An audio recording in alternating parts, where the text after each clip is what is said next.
नमो एक बार फिर से स्वागत है हमारे YouTube चैनल संस्कृत पॉइंट पर। आज हम बात करेंगे बीएड में बनाए जाने वाले लेसन प्लान पर। यह संस्कृत विषय के लिए है। देखिए, लेसन प्लान 5th है। आप यहाँ पे फर्स्ट लिख सकते हैं, जो भी आपका लेसन प्लान नंबर हो। लेसन प्लान नंबर जो है वो 5th है।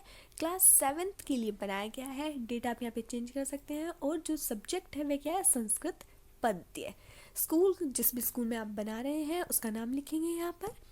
आगे ध्यान देते हैं। देखिए, जो टॉपिक है यहाँ पर लिखा गया है सुभाषितानी। जो टॉपिक लिया गया है वो है सुभाषितानी। जनरल ऑब्जेक्टिव मतलब जो सामान्य उद्देश्य है वो क्या है?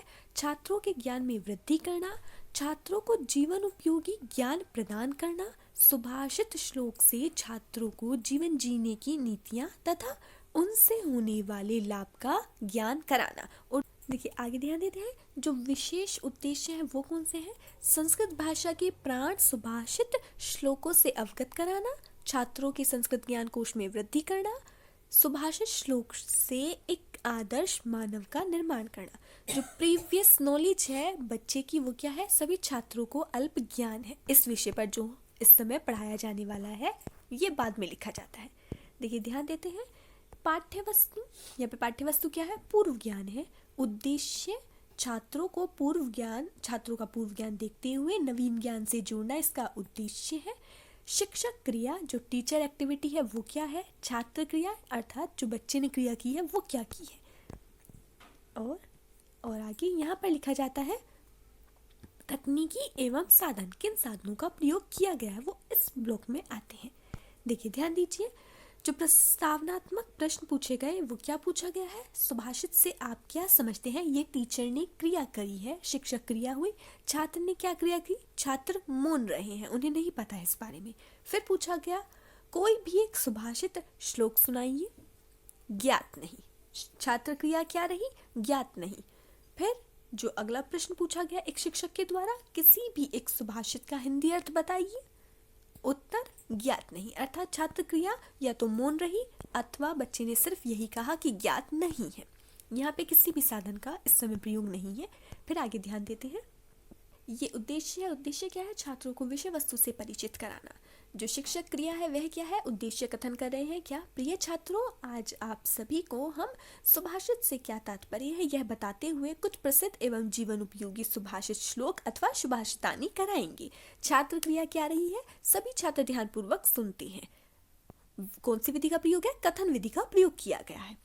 देखिए, सुभाषित यहाँ पर उद्देश्य क्या है? फिर से हमें लिखना होगा। फिर जब कुछ अलग क्रिया करना है तो फिर लिखेंगे हम कि उद्देश्य क्या है? छात्रों को सर्वप्रथम सुभाषित के अर्थ से अवगत कराना, ये उद्देश्य है, अर्थात उन्हें अवगत कराया जा रहा है सुभाषित के अर्थ से।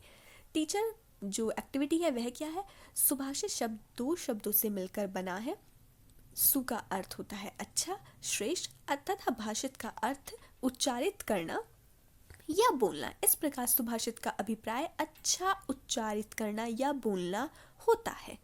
छात्र क्रिया क्या रही है? छात्र क्रिया एकाग्रता से सभी छात्र सुनते हैं। छात्र एवं छात्राएं सुनते हैं एकाग्रता पूर्वक।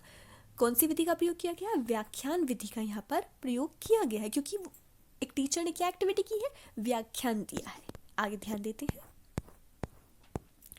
आगे फिर है उद्देश्य क्या है? छात्रों के बोध एवं चिंतन शक्ति का विकास करना उद्देश्य है। विकासात्मक प्रश्न किए जा रहे हैं। प्रश्न किया है। एक शिक्षक क्रिया क्या है? यहाँ पर सुभाषित कितने शब्द से मिलकर बना है। छात्र क्रिया क्या रही है? क्योंकि छात्रों को बता दिया गया है पहले, तो छात्रों की क्रिया क्या है इस बार? छात्र उत्तर देते हैं। सुभाषित दो शब्द सु प्लस भाषित से मिलकर बना है। तकनीकी एवं साधन क्या है? प्रश्नोत्तर विधि का प्रयोग किया गया है। ये सभी प्रश्नोत्तर चल रहे हैं यहाँ पर, इन सभी में प्रश्नोत्तर विधि का प्रयोग किया गया है। शिक्षक क्रिया हो रही है, शिक्षक प्रश्न कर रहे हैं और छात्र क्रिया में छात्र उत्तर देते जा रहे हैं। हो सकता है किसी में छात्र उत्तर ना दे। यहाँ पर क्या है? भाषित से आप क्या समझते हैं? आप प्रश्न चेंज भी कर सकते हैं, जैसा आपको अच्छा लगे वैसे प्रश्न आप लिख सकते हैं। यहाँ पर बच्चे ने बताया है भाषित का अर्थ है उच्चारित करना।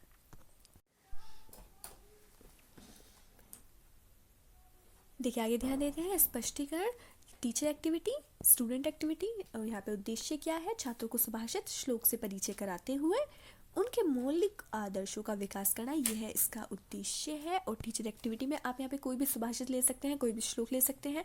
फिर आप बच्चे को उसे एक्सप्लेन करेंगे, फिर कोई नया श्लोक लेंगे, फिर उसे एक्सप्लेन करेंगे। और यहाँ पे छात्र क्रिया जो छात्र क्रिया हो रही है वह क्या है, सभी छात्र एकाग्रचित्त होकर सुनते हैं। आप लिख सकते हैं सभी छात्र ध्यान से सुनते हैं, ध्यान पूर्वक सुनते हैं, और यहाँ पे व्याख्यान विधि का प्रयोग किया जा रहा है। आगे ध्यान देते हैं। फिर वही है कि जो दूसरा श्लोक बताया गया उसका हिंदी अनुवाद है। आप कोई भी श्लोक लिख सकते हैं, तीसरा फिर उसका हिंदी अनुवाद है। यहाँ पे 3 सुभाषित का प्रयोग किया गया है। सभी छात्र ध्यानपूर्वक इसे भी सुनते हैं, व्याख्यान विधि का प्रयोग किया गया है। फिर है विकासात्मक प्रश्न, जो कि किसने किए हैं, शिक्षक क्रिया है, अर्थात जो टीचर एक्टिविटी है उसमें विकासात्मक प्रश्न पूछे जा रहे हैं बच्चे से। उद्देश्य क्या है, छात्रों के बौद्धिक विकास एवं चिंतन शक्ति का विकास करना। छात्र क्रिया क्या है, वह उत्तर दे रहे हैं। जो क्लास के स्टूडेंट्स हैं उन पर डिपेंड करता है क्या वो सभी सही देंगे या गलत देंगे। और जो विधि है, कौन सी विधि का प्रयोग किया गया, प्रश्नोत्तर विधि का यहाँ पर प्रयोग किया जा रहा है।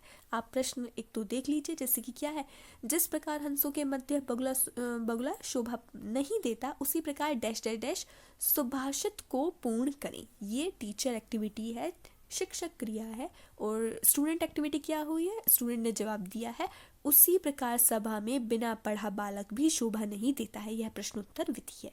इसी प्रकार सभी पूछे जा रहे हैं प्रश्न और बच्चे एक के बाद एक उत्तर दे रहे हैं। यहाँ प्रश्नोत्तर विधि का प्रयोग किया गया है। इस तरह से आप लेसन प्लान बनाते हैं। ठीक है, आगे ध्यान देते हैं। देखिए, फिर आता है सबसे एंड में होता है शाम पट सारांश और गृह कार्य। देखिए, यहाँ पर जो तीनों ऊपर सुभाषित बताए हैं टीचर के द्वारा, वही उन्होंने श्याम पट पर लिख दिया ताकि बच्चे खुद लिख लें।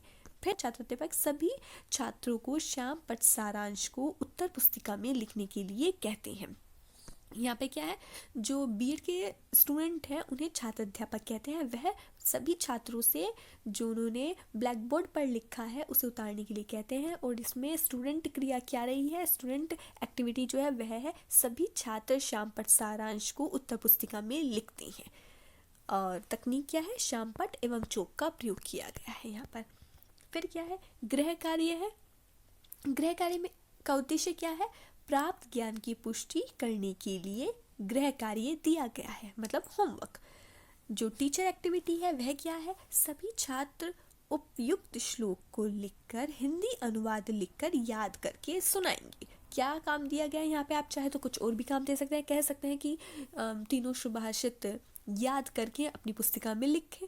यहाँ पे जो कहा गया है वह कहा गया है सभी छात्र उपयुक्त श्लोक को लिखकर हिंदी अनुवाद लिखकर याद करके सुनाएं।